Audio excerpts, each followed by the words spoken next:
beli baju tinggal tu. Lepas tu orang tengah kata, tak apa. Kalau nak cakap ni, akak tahu Atomi. Atomi, apa tu? Oh, SPF. Baju apa? Tak beli lagi lah. Cerita dia. Baru beli facial 10 kali. Ambil berapa? Facial? 2 kali. Betul dia orang tu facial kan? Tambah ni, tambah tu. Tak lah. Sebentar ada gaji beli dulu. Nanti, maaf Syakar, dah tak ada duit. Diam-diam. Facial pun tak ada. 10 kali. Taklah yang beli macam kupon 10 kali. So, saya kena pakai bayar-bayar lah. Tapi nanti cakap tambah ni kak. Kita ni. Makan 4 kali tu dah minta. Tak, sebab tu kita cakap, dia kata sebelum tak, saya nak seminggu sekali. Ya, cepat sikit. Ni rakam kita berbunci yang pula. Habis, tahu kita baju raya. Tak tahu baju raya main Kedah je. Beli apa? Bayu sama-sama. Oh, bantal lah. Habis sebab cakap apa kalau saya Adam, dah okey, dah cuci buntut. Dah. Andai Adam, dah cuci dah.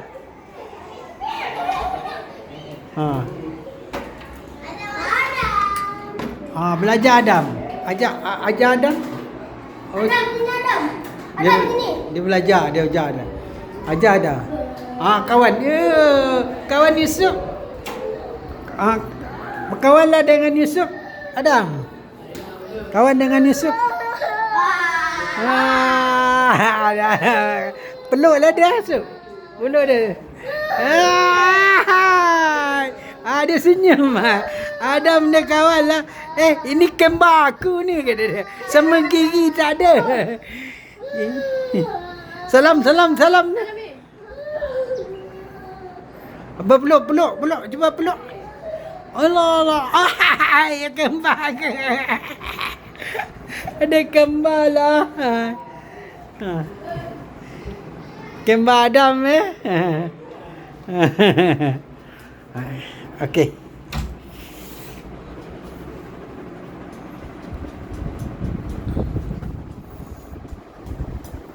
Aduh, sini. Dia kata, Papa. Boleh tak? Papa. Apa kau belajar tadi? Cikgu. Selamat pagi, cikgu. Nama saya Adam Azim.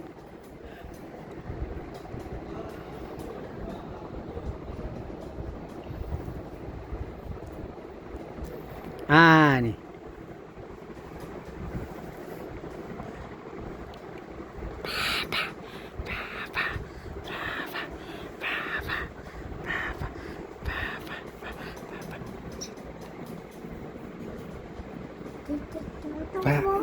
Papa?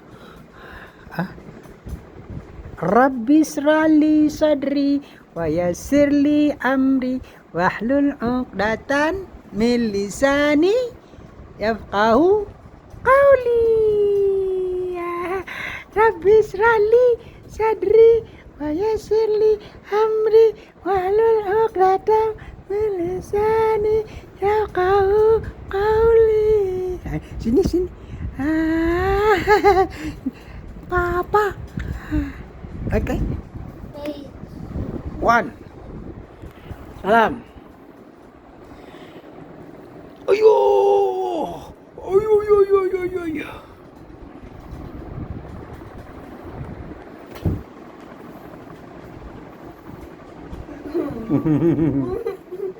Hehehe.